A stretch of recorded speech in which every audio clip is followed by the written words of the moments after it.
Boa noite, igreja. Eu não sei como que foi para os demais pastores essa experiência, mas é uma experiência nova. É uma experiência nova.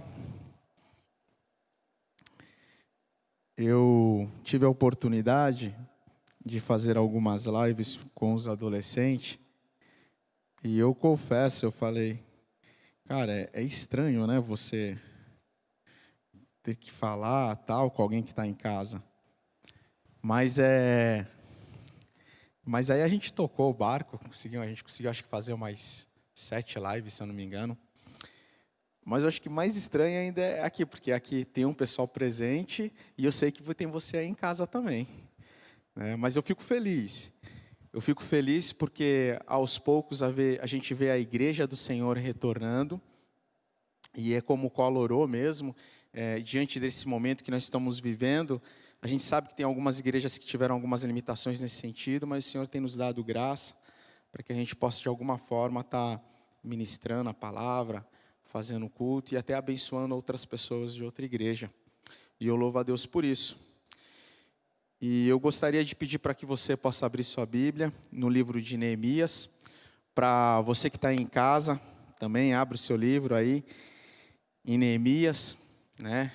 Você adolescente que está aí no seu quarto, jogado no chão da sala, de qualquer jeito, se reúne aí com a sua família, aí com teus pais, desfrute desse momento junto, né? Que nós vamos compartilhar a palavra de Deus. Na live dos adolescentes eu chamava eles de boca fedida, aqui eu não posso, então aqui eu chamo eles de adolescente. Então, vamos lá, só que antes, eu gostaria de orar. Vamos orar? Senhor, te louvamos, Pai. Te agradecemos, Pai, porque a Tua palavra ela é preciosa, Paizinho amado. Ela tem um poder de transformar, Senhor. De transformar o ser humano, Pai. E o desejo, Senhor, do nosso coração, o desejo do meu coração, que nessa noite, Pai, que nós possamos ser transformados, ó Pai. Transformados pelo poder que há na Tua palavra.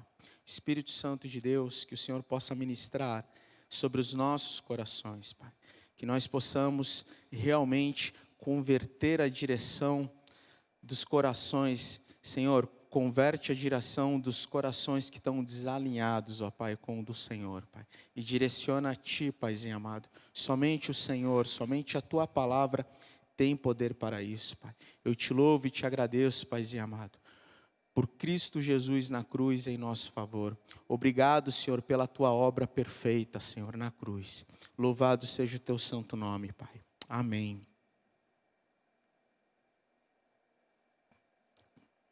Reinaldo tentou assoprar algo ali para mim, no momento de louvor. Eu não entendi direito, mas eu acho que agora eu estou entendendo. Eu acho que ele diz assim: Rodrigo, tu está cantando de máscara e tu está cantando com boa vontade. Depois, quando você tira a máscara, é diferente. Parece que a voz falta um pouco. Era mais ou menos isso, rei? E realmente, parece que a voz vai faltar. Parece que do nada ela vai ser interrompida. Mas vamos lá. Eu creio que o Senhor vai falar aos nossos corações. Eu não sei quanto tempo tem, que eu tenho. Mas quem não sabe quanto tempo tem muito pouco tempo. Então vamos lá. Neemias capítulo 1, a partir do primeiro verso. Palavras de Neemias, filho de Acalias.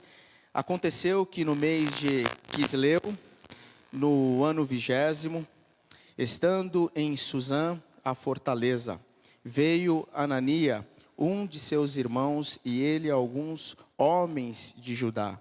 E lhes perguntei pelos judeus que tinham escapado e que restaram do cativeiro, e perguntei por Jerusalém.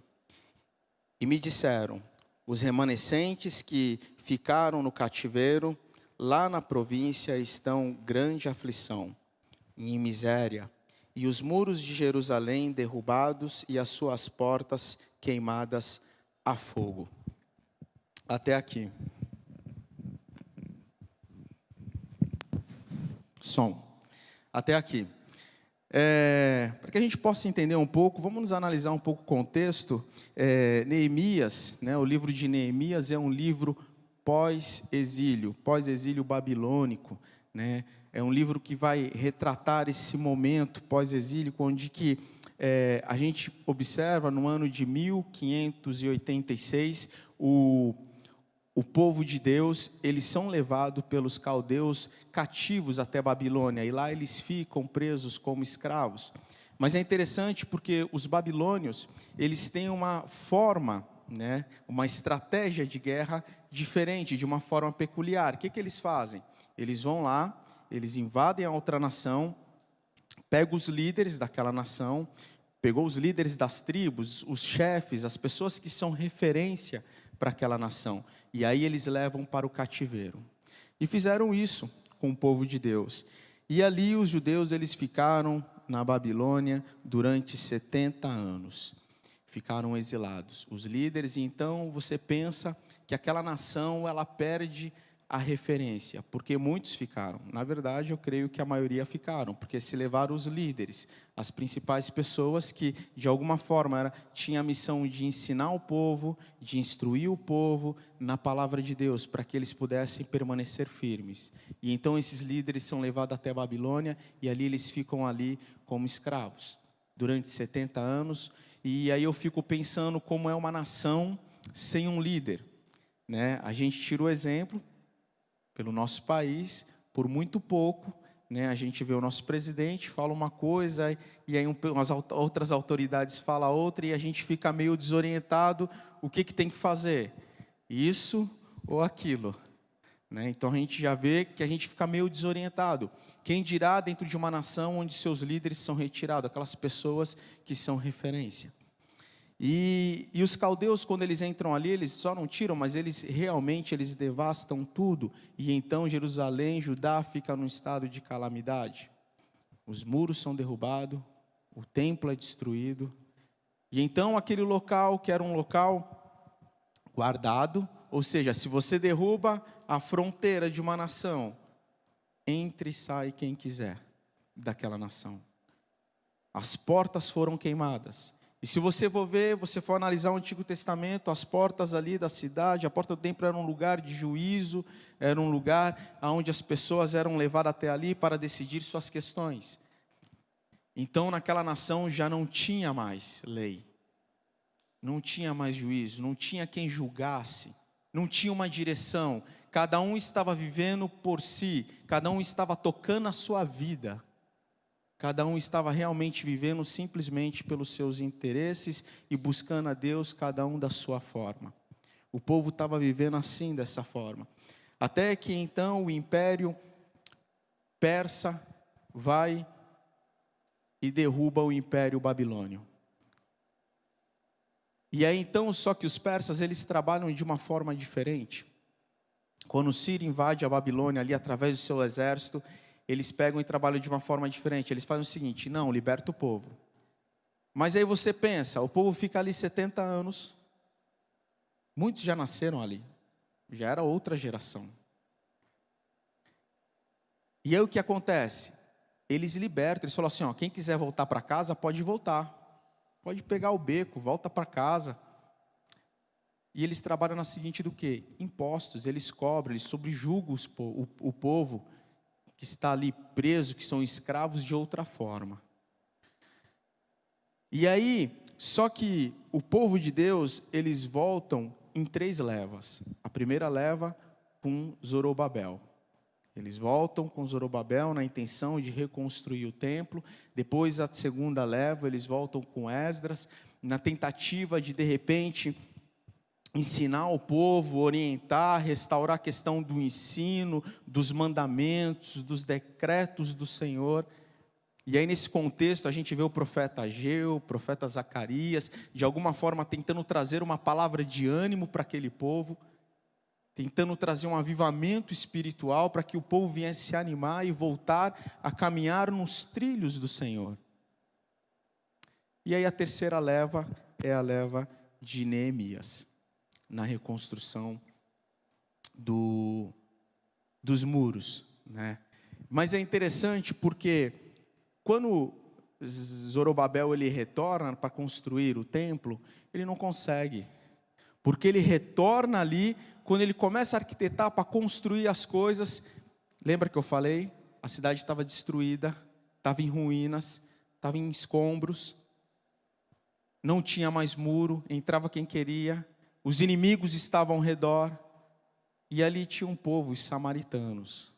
E eles se ofereceram, isso daí está escrito em Esdras, capítulo 4, se você quiser dar uma folheada, você que está em casa, de repente dá uma folheada rapidinho.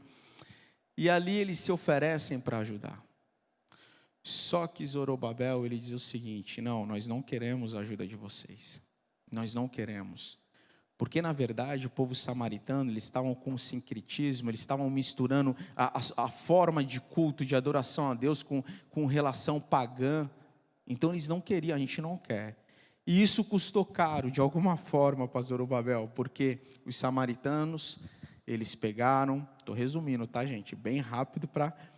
Eles pegaram e escrevem uma carta para o rei, não mais Ciro, mas o rei Artaxerxes. Ele escreve para o rei, dizendo o seguinte: você está permitindo com que esse povo venha reconstruir o templo, só que é o seguinte, esse povo é mau, esse povo é rebelde, se eles construírem um templo, eles vão se levantar contra você, e você também não tem mais parte comigo. E ali, Artaxerxes, o rei, ele assina um decreto para que, ou seja, ele embarga a obra, essa é a melhor palavra. Ele fala o seguinte: não vai construir o templo. E por que eu trouxe esse cenário? Para que a gente possa compreender a forma com que Neemias reage diante da notícia, quando o seu irmão traz Anani, quando ele diz o seguinte, quando chega Anani ali, Neemias fala assim, como está Jerusalém? Como estão as pessoas que não foram para o cativeiro? Como estão as coisas por lá? E então é esse cenário, é esse contexto que seu irmão traz para ele, dizendo o seguinte: lá está em estado de miséria, as pessoas estão aflitas, os muros estão derrubados, o templo, as portas foram queimadas, está tudo detonado, está um caos. E então nesse momento, quando Neemias ele recebe essa informação, a palavra de Deus diz que Neemias chora. Neemias ele chora, ele ora durante dias e noites, ele ora na presença do Senhor, ele jejua na presença do Senhor, ele busca a presença de Deus. Eu não sei se eu falei o tema, eu não lembro se o Vitor falou o tema aqui na frente, mas eu vou repetir o tema novamente. O tema dessa mensagem é passos para a restauração e sua conservação. Passos para a restauração e sua conservação. Parece até nome de livro de autoajuda, né, querido? Mas não é não. Você vai compreender. E quando Neemias ele recebe essa notícia, ele chora. Ele chora pelos seus pecados. Ele se arrepende. Lá no versículo 7 do capítulo 1, você vai ver ele dizendo: nós nos corrompemos contra ti, não guardamos os mandamentos, os estatutos e os juízes que ordenastes a Moisés. Ou seja, ele reconhece, ele como líder, como servo do Senhor, ele reconhece a sua condição, e é interessante porque ele começa a orar lá no versículo 6 do capítulo 1, ele começa a dizer a respeito dos filhos de Israel, ele fala, os filhos de Israel, eles pecaram contra o Senhor, eu pequei contra o Senhor, a minha casa, a casa de meu pai pecou contra ti. Ou seja, então a primeira postura que eu tenho que tomar para que realmente a restauração do Senhor venha sobre a minha vida, o arrependimento. O arrependimento, ele precisa fazer parte da vida de todo cristão. O arrependimento, ele precisa fazer parte das nossas vidas. E é interessante, mais do que se arrepender, ou tanto quanto se arrepender, nós precisamos saber do que nós estamos se arrependendo. E é onde está o X da questão, porque por muitas das vezes nós nos mostramos arrependidos diante de uma situação, porque o contexto ou a situação do qual nós estamos inseridos nos leva a esse arrependimento. Vou dar um exemplo. Os casados acho que vão entender melhor. Sabe quando você acorda, os homens vão entender melhor ainda. Sabe quando você acorda e de repente você olha e cara, a esposa não está legal. Sei lá, tu olha assim, tu fala, aconteceu alguma coisa. Aí parece que vem aquele sentimento, sabe, de culpa, tu se sente desconfortável, tu fala, meu Deus, o que aconteceu? Eu vou fazer alguma coisinha para agradar, sei lá, para tentar descobrir o que está acontecendo. E a mulher, mesma coisa, que nem lá em casa, não sei quem é mais, eu acho que, não sei se sou eu ou a Emily, ou se é a Emily que é mais de boa, né, assim, mais sossegado, mais de canto. Tem vezes acho que é ela, tem vezes que acho que sou eu. Eu estou citando a André, ela é mais comunicativa, ela vai lá, tal, enfim. E às vezes eu fico de canto assim, às vezes a mulher vai lá, né? E aí, Rodrigo, tá tudo bem? A Emily vai lá, tenta brincar um pouco, mas às vezes estou bem, estou legal. E por que eu estou trazendo tudo isso? Vamos lá, tentar amarrar para não se perder. Porque quando nós nos arrependemos, de fato, quando você se arrepende por algo que você fez, por um pecado que você cometeu, a nossa postura, ela precisa mudar.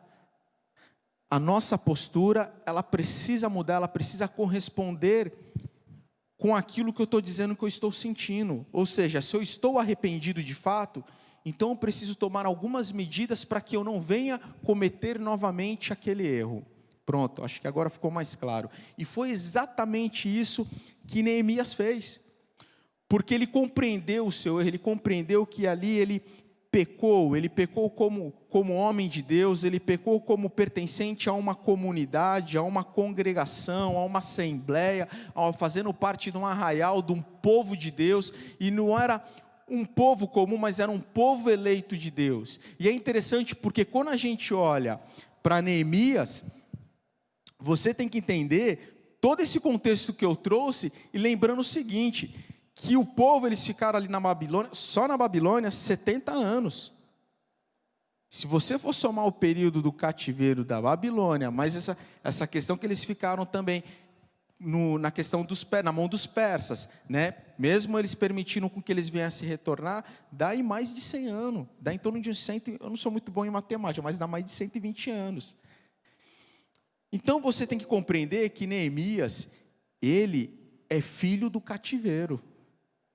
Ele sente essa empatia pelo seu povo, do qual ele não estava convivendo, que estava sofrendo ali com o caos. E ele sente essa empatia porque ele sabia que ali estava o seu povo, que ali estava o povo do qual ele fazia parte, era um povo escolhido por Deus, o povo eleito por Deus. E ele se coloca como responsável, você vê lá no versículo 7, no versículo 8, ele dizendo o seguinte, eu sei, porque nós deixamos os estatutos, nós deixamos os mandamentos do Senhor, nós prevaricamos, deixa eu ver aqui no versículo, ficar mais fácil, assim eu não erro a pronúncia, é uma palavra um pouco difícil, prevaricamos contra o Senhor, nós deixamos nossas responsabilidades como líder, eu deixei a minha responsabilidade como líder, as minhas funções de ministrar a palavra, a minha missão de chegar e ensinar ao povo em que caminho nós devemos andar, e isso fez com que a gente viesse a parar onde? No exílio. Isso fez com que a gente viesse parar na mão dos babilônios, porque nós deixamos de buscar o Senhor, nós deixamos de viver os mandamentos do Senhor, nós nos corrompemos, a gente fez aliança com outras nações, casamos os nossos filhos com as mulheres de outros povos que adoravam outros deuses, ou seja, ele sabia da sua responsabilidade, ele sabia naquilo que ele errou, então ele se arrepende do seu pecado. Ele se arrepende do seu pecado. E nós, quanto povo de Deus, nós, quanto servos do Senhor, nós precisamos ter essa consciência.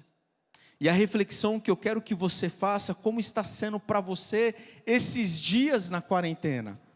Como está sendo a sua relação? Você é em casa, com a sua esposa, com os seus filhos, com o seu marido. Como que é esse ambiente dentro de casa? Como que é o trato um com o outro? Como vocês estão fazendo na dinâmica de buscar a Deus? É junto, é separado, é cada um por si? Como que é isso? Você tem buscado ao Senhor? Como que é isso? E é interessante, eu não lembro quem falou aqui ontem no Aviva, mas, cara, falaram uma frase que eu falei, cara, é mesmo, isso daí é muito verdade. E aí eu faço a mesma pergunta aqui. Hoje você está aqui para adorar o Senhor, para cultuar o nosso Deus, ou você está fugindo da quarentena porque você não está aguentando mais ficar em casa? Qual é o objetivo de você estar aqui? Está fugindo? Está querendo, vou dar uma respirada, não aguento mais ficar em casa, não aguento mais o meu marido, não aguento mais meus filhos, não aguento mais essa condição. Qual é a motivação? Você precisa refletir, você precisa ter uma vida de arrependimento, porque a restauração de Deus para as nossas vidas, ela só vem através do arrependimento. Segundo passo, dependência de Deus. E a dependência de Deus, ela na verdade, ela vai nutrir, ela vai conservar essa restauração em nossas vidas. Como, Rodrigo? Como que é isso? Você pode observar, quando Neemias, ele se arrepende do seu pecado, ele ora e ele toma uma postura diante do Senhor. E qual é a postura que ele toma? Ele ora, ele jejua e ele busca o Senhor durante um período. Naquele período que ele recebe a mensagem do seu irmão, a notícia do seu irmão, que foi no mês de Quisleu, que é referente ao mês de dezembro, até o momento que ele entra na presença do rei, que está escrito aí no capítulo 2, versículo 1, é no mês de Nissan, que é referente mais ou menos no mês de março ou abril. Dá um período de mais ou menos 4 meses. Ele era o copeiro do rei. Pensa que é um cara que estava sempre na presença do rei. Era ele estava ali, era um cargo de confiança, ele levava a bebida do rei, e ele provava antes, porque caso tivesse envenenado, que era algo muito comum naquela época, ele morria e o rei sobrevivia. Então era um cargo de confiança. Com certeza nesse período de 4 meses, teve outros momentos que ele teve na presença do rei, mas ele decidiu que de repente ele precisava buscar um direcionamento do Senhor, ele precisava o quê? Depender do Senhor. Então um passo para que eu possa ter a minha vida restaurada, é eu depender do Senhor. Isso faz parte também da minha restauração e da minha conservação, de ter uma vida restaurada em Deus. E aí você fala, pô Rodrigo, mas é isso mesmo? Nós vamos chegar lá e você vai entender, porque nós vamos amarrar tudo isso daí até o final, em nome de Jesus. É interessante porque essa característica da vida de Neemias mostra que de fato ele tomou uma postura ali, porque você vê lá no versículo 4 do capítulo 2, você vê o seguinte, que quando ele entra na presença do rei, o rei lhe repara uma coisa, ele repara o seu semblante, e era um semblante de tristeza. E aí você para e pensa, cara, você vai entrar na presença do rei. Você vai entrar na presença do rei como? Alegre, cara. Você está na presença do rei. Você tem que celebrar. Não, estou alegre. Entrar na presença do rei, triste, chorando, você pode até morrer, filho. Pode ter certeza. E é interessante porque quando Neemias ele ora, uma das coisas que ele pede ao Senhor, ele fala o seguinte: Deus, que aquele homem, ele possa achar graça diante de mim. Deus, que aquele homem, ele possa achar graça diante de mim. E é interessante porque quando Neemias ele entra na presença do rei, o rei pergunta, olha para ele e fala, Neemias, por que você está triste? Eu vejo que você está triste, mas essa tristeza não é uma tristeza comum. É uma tristeza que vem do coração. É uma tristeza que vem do coração. E ali ele tem a oportunidade de falar e ele começa a expor, eu estou triste porque a minha cidade está devastada, está em ruínas, lá onde meus pais estão sepultados, eu gostaria de ir lá, e não fala qual é a cidade, eu gostaria de estar lá, tal. E aí o rei pega e fala assim, o que eu poderia fazer por você? Versículo 4. E aí, nesse momento, a palavra de Deus diz que Neemias ele ora. Eu fico imaginando que coisa louca, porque isso são evidências de quem depende do Senhor. Ele ora. Sabe aquela coisa de bate-pronto, que você fala assim, não, Senhor, é agora, me dá a tua direção, vai, é agora, tum. Aí ele fala. E aí ele fala. E aqui, eu gostaria de aproveitar esse momento, falando de dependência, eu gostaria de compartilhar, dar um testemunho pessoal meu, né? E uma coisa que eu aprendi com o pastor Márcio, qual é o melhor testemunho? É o nosso. Qual é o melhor exemplo? É o nosso. E ultimamente eu sempre tenho contado alguns exemplos que o pessoal às vezes dá sarro. Na live dos adolescentes, até hoje eu estou escutando, eu não vou falar o que eu comentei lá, senão vai virar motivo de sarro. Não, eu vou falar assim. Teve uma situação, cara, que eu fui comer merenda na escola, eu cheguei em casa chorando, porque eu falei, mãe, a mulher da escola lá, cara, não tá chorando, não, eu cheguei em casa chorando, a minha mãe falou, filho, você tá chorando por quê? Cara, muita gente vai ouvir isso, né, cara? Já estou me arrependendo, mas vamos lá. Tá chorando por quê? Não, mãe, eu estou chorando porque a tia não quis me dar merenda. Dona Ivone, hoje convertida, transformada pelo Espírito Santo de Deus, mulher do Senhor, mas naquela época, escrevia e não lia, o pau comia. Ela falou, filho, é agora, vamos lá nessa escola. Eu falei, não, mãe, não precisa. Não, vamos lá, que história é essa? Ela não deixou tu comer? Vamos lá. Cara, lá foi, cara. Meu Deus, pensa numa vergonha. Quero falar com a merendeira. Quem é é ali, ó. Foi lá. Que história é essa que você não deixou meu filho comer? Não, minha senhora, mas como assim? Ele já estava indo para o 10º prato.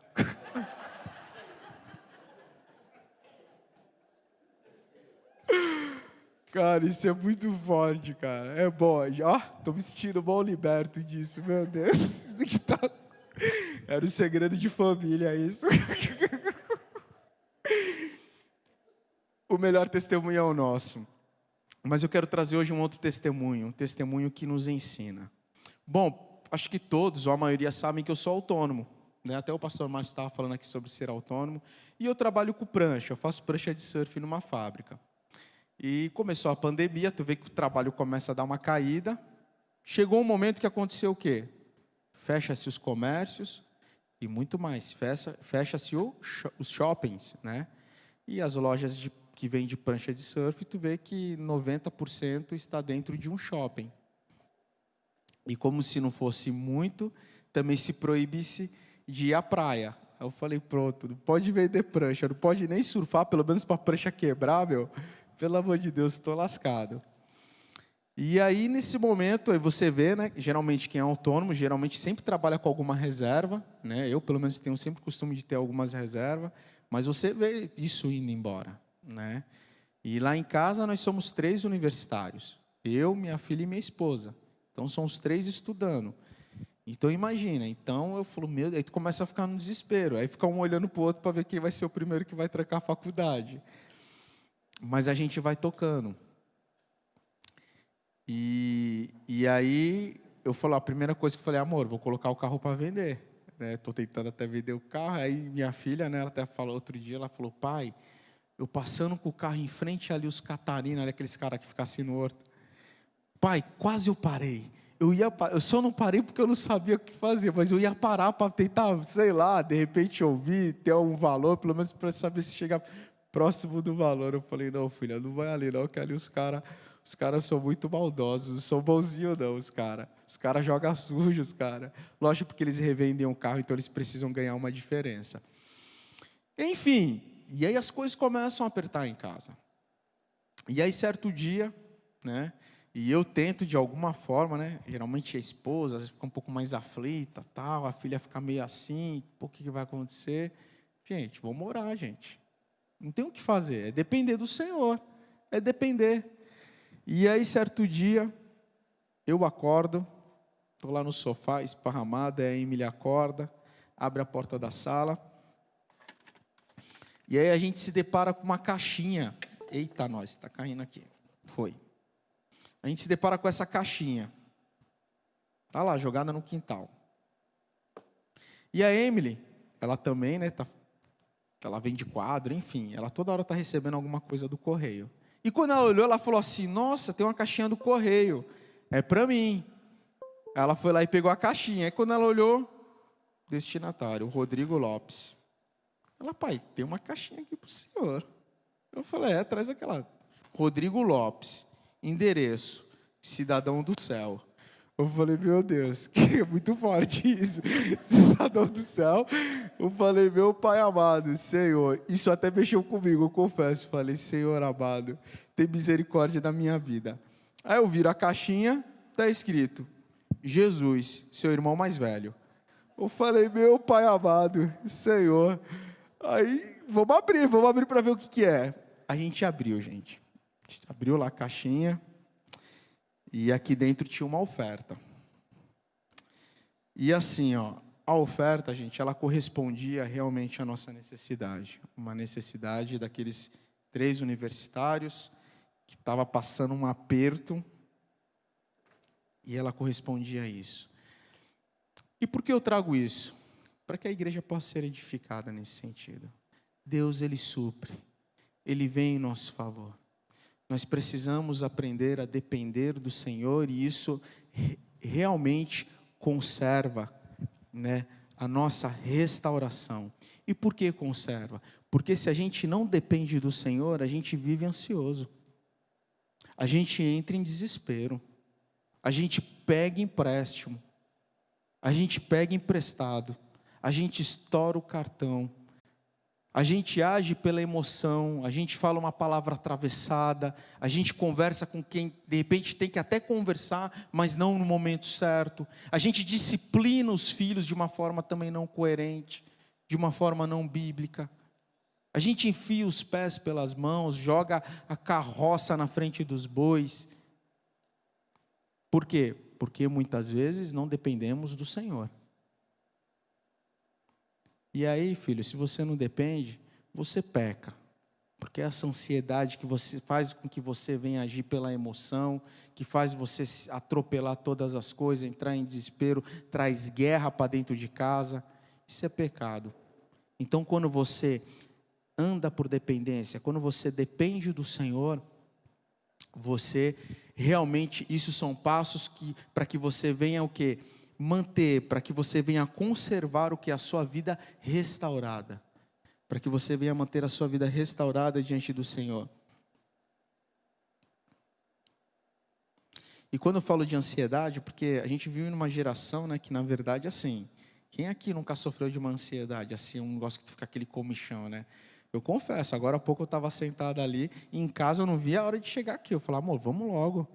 Ela, calma, Rodrigo, calma. Não, nega, vamos lá, eu não vejo a hora de chegar logo lá, falar, despejar. Tu sente um alívio, né? Porque aquilo fica queimando, né? Queima 2 coisas. Uma palavra de Deus, porque tu quer transmitir, você quer falar, e aquela coisa no teu estômago que fica ali meio queimando, tu fica meio tenso, o que eu vou falar, como vai ser, e se é legal falar, não é? Então você fica, essa ansiedade, ela é boa de alguma forma, porque ela vai te impulsionar a você de alguma forma tomar uma postura. Mas tomar uma postura centrada, uma postura correta, equilibrada, e não aquela coisa descontrolada. Então nós precisamos o quê? Depender do Senhor. Terceiro passo. Quando eu compreendo o meu propósito. Rodrigo, quando eu compreendo o meu propósito, exatamente. Passos para a restauração e sua conservação. Você consegue conservar a sua vida restaurada diante do Senhor, levar uma vida íntegra, santa, reta, quando você compreende o seu propósito diante de Deus. Porque as coisas ficam mais claras. Sempre, aprenda uma coisa, sempre, o propósito de Deus para a sua vida, para a minha vida, sempre é maior que a gente. Sempre. O propósito de Deus para as nossas vidas sempre é maior do que nós. Sempre ele é maior. Por quê? Porque o propósito ele não é meu, ele é de Deus. E quem só pode executar esse propósito? É Deus, através daquelas pessoas que se dispõem. Ou seja, você e eu. O propósito de Deus ele é muito maior do que nós.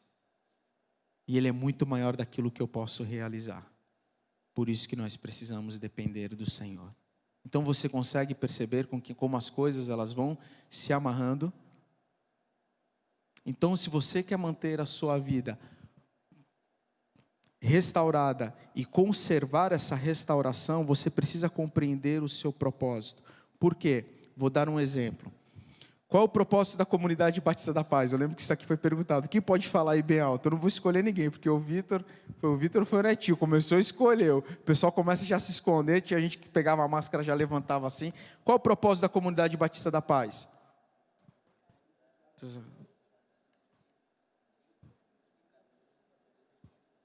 Amém, é isso aí.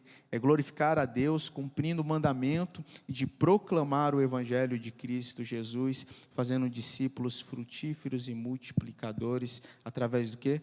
Do poder do Espírito Santo de Deus. Esse é o propósito da comunidade Batista da Paz. Não fica mais claro? As coisas não ficam claras? Ou seja, você está aqui dentro, você tem que fazer parte disso. Qual o propósito desse prédio aqui, desse salão? Qual o propósito? É um ambiente onde a gente faz o quê? Celebra o Senhor, cultua o Senhor, onde a gente ensina, onde a gente celebra, onde a gente faz reuniões. Esse é o propósito desse prédio. Quando você compreende isso, o que você faz? Bom, se vai ter culto, tem que ter cadeiras, tem que ter instrumentos. Se vai ter ensino, precisa ter pessoas capacitadas para isso. Qual o propósito de um carro? É ficar na garagem? Não, é um meio de condução, de transporte. Você precisa fazer manutenção, você precisa colocar combustível. Ou seja, quando você compreende qual é o seu propósito, assim como Neemias ele compreendeu, ele sabia que tinha uma missão, o que ele fez? Ele se arrependeu, primeiro passo, ele se arrependeu de seus pecados. E ele sabia qual eram os pecados. Ele se arrepende. Sua vida é restaurada. E o que ele faz para que isso viesse a ser conservado na vida dele? Ele anda na dependência de Deus, na direção do Senhor. Ele anda na dependência. E ele tinha um propósito. Qual era o propósito? Reconstruir o muro. Esse era o propósito. Isso iria ajudar, por quê? Porque o propósito, lembra? O propósito de Deus para as nossas vidas é muito maior daquilo que nós podemos realizar. Então nós precisamos de quê? De Deus. Se eu preciso de Deus, eu preciso ser dependente dEle.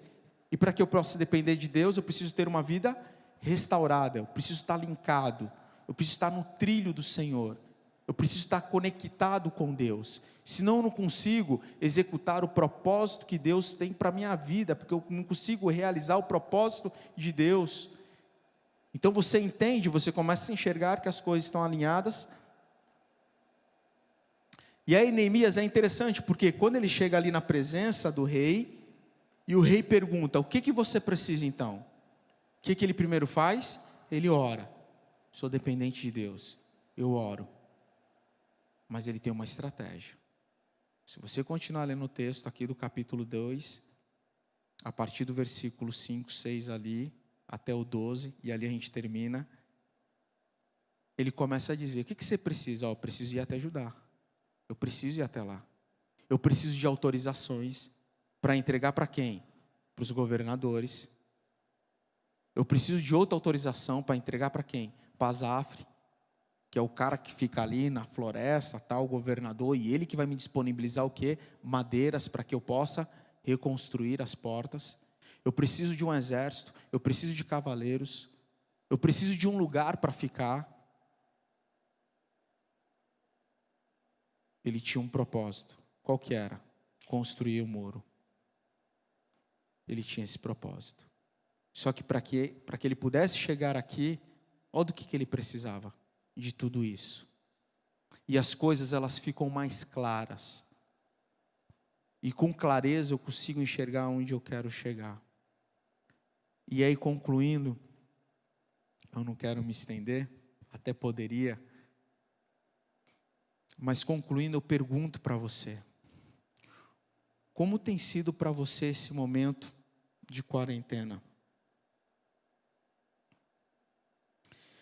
Eu não sei qual é o cenário que nós vamos encontrar pós-quarentena. Não sei. Eu fico às vezes pensando, às vezes eu fico imaginando, mas eu não sei. Mas é um cenário de caos. Às vezes não vai ser um cenário de caos, gente, de ver a cidade destruída, não. Mas às vezes um cenário de caos emocional, as pessoas perdidas, desorientadas, à procura de algo que venha de alguma forma confortar o coração delas. E quando as pessoas não sabem o que elas querem, não sabem o que buscar, qualquer coisa serve. Então elas vão ficar perdidas, é o caos. E nós, como igreja, nós vamos precisar estar bem. Nós vamos precisar estar bem. Porque nós vamos ser a resposta, na verdade nós já somos a resposta desse clamor. Resposta da oração, desse clamor, do aflito. Então nós precisamos estar bem. Nós precisamos fazer os ajustes necessários para que a gente possa caminhar alinhado com o Senhor. O que precisa ser restaurado na sua vida hoje? Como está a sua relação com o Senhor? Como está esse momento devocional, essa busca pelo Senhor? Você tem buscado o Senhor? Você tem conseguido se relacionar com Deus? Eu sei que às vezes a gente parece que fica meio desorientado. Eu fico imaginando, às vezes eu vejo alguns vídeos que o pessoal manda no WhatsApp, né? Até o pessoal brinca, tira sal das mães, né? Às vezes meio perdendo a linha com os filhos, com esse esquema das aulas online, através do Zoom, as reuniões que acontecem. Parece que vai surtar. Imagina. E aí tu vem em contrapartida a molecada colocando umas imagens assim, só na foto assim na frente do vídeo, o retrato, para fingir que está assistindo a aula. Então você imagina esse cenário. Eu já ouvi gente dizer assim, Rodrigo, mas cara, como se busca a Deus, cara? Na minha casa está parecendo o inferno. Tem alguma coisa errada. Nós precisamos estar bem. Nós precisamos nos arrepender dos nossos pecados. Aonde foi que você, de repente, lançou uma palavra um pouco meio agressiva? Onde foi que você quebrou a sua relação, de repente, com o seu cônjuge, com o seu filho, ou no seu trabalho? Qual foi o momento que você se distanciou de Deus? Qual foi o motivo? Essa reflexão que eu quero que você faça, para que você possa alinhar, para que a sua vida possa ser restaurada, para que você possa novamente começar a caminhar, não só na presença de Deus, mas começar a fazer novamente aquilo que realmente está dentro do propósito de Deus para a sua vida. Eu gostaria de convidar a igreja para ficar em pé. Você que está em casa, eu te desafio, você sacerdote, você aí o homem, o varão de Deus, você reunir a sua família, chama a sua esposa, seus filhos. Agora é o momento de nós orarmos ao nosso Deus e trazer essa reflexão. Aonde você perdeu a mão, hoje é um dia onde o Senhor quer restaurar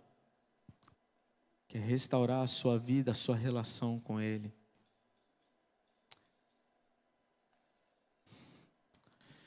Eu queria dar liberdade para você, não só para você que está aqui com a gente, mas para você que está em casa também. Reúne a sua família, se de repente é um momento que vocês precisam de repente ajoelhar, ou sentar, ou alinhar, acertar alguma coisa, né? Alguma coisa dentro da relação. Enfim, você mais do que eu, você sabe o que precisa ser ajustado. E para você que está aqui na igreja comigo, eu também te desafio. Você sabe os ajustes que você precisa fazer para que essa restauração de Deus venha a vir sobre a sua vida. A restauração da relação, a restauração da comunhão. Onde foi quebrado isso? Em que momento? E eu queria te deixar bem à vontade. Você que quiser ficar em pé, permaneça em pé. Se você quiser ficar sentado, pode se assentar. Se você de repente sentir a vontade até para ajoelhar, pode se ajoelhar. E vamos ter um tempo agora de oração. Vamos orar, vamos clamar ao Senhor. E se de repente o Espírito Santo de Deus está tocando o seu coração aí, e está apertado, e você sabe que você precisa fazer alguns ajustes na sua vida, mas você não sabe nem por onde começar. Você fala: tá doendo, Rodrigo, eu não sei nem como devo começar a orar. Eu queria te desafiar aí onde você está. Você não vai precisar vir aqui à frente. Você não vai precisar, até porque não pode. Mas você pode aí do seu lugar, você pode erguer a sua mão assim, ó. Se você está com dificuldade até de orar, se colocar na presença do Senhor, você levanta a sua mão. E alguém vai estar chegando aí ao seu lado, vai colocar a mão no seu ombro e vai estar orando pela sua vida. Vamos orar, igreja. Senhor, nós te louvamos, Pai. Te exaltamos, Senhor, porque Tu és Deus. Tu és Senhor sobre todas as coisas, Pai. Todas as coisas foram criadas para Ti e através de Ti, Senhor. Te exaltamos, Senhor. E eu te peço, Espírito Santo de Deus, examina, Senhor, os nossos corações, Pai. Espírito Santo de Deus, traz à nossa memória, Pai, a área das nossas vidas, Pai. Momento, Pai, onde nós deixamos a Tua presença, deixamos de Te buscar, momentos onde nós ferimos as pessoas, momento do qual nós nos sentimos feridos, ó Pai. Queremos, ó Pai, em nome de Jesus, restabelecer novamente essa comunhão, Pai. Queremos sentir o Teu toque restaurador, Pai. Espírito Santo de Deus, ó Senhor, leva-nos, ó Pai, a caminhar, a andar novamente na Tua presença, sentindo o Teu toque, Espírito Santo de Deus. Queremos declarar nessa noite que não temos outro Deus além de Ti. Queremos declarar, ó Pai, que nós dependemos do Senhor, Pai. Espírito Santo de Deus, aviva os nossos corações na Tua presença, Senhor. Em nome de Jesus, Pai. Em nome de Jesus, Senhor. É que oramos, ó Pai, e Te agradecemos, Pai, crendo, Pai, que o Senhor está fazendo a obra, Paizinho amado. Em nome de Jesus, Pai. Amém, Senhor.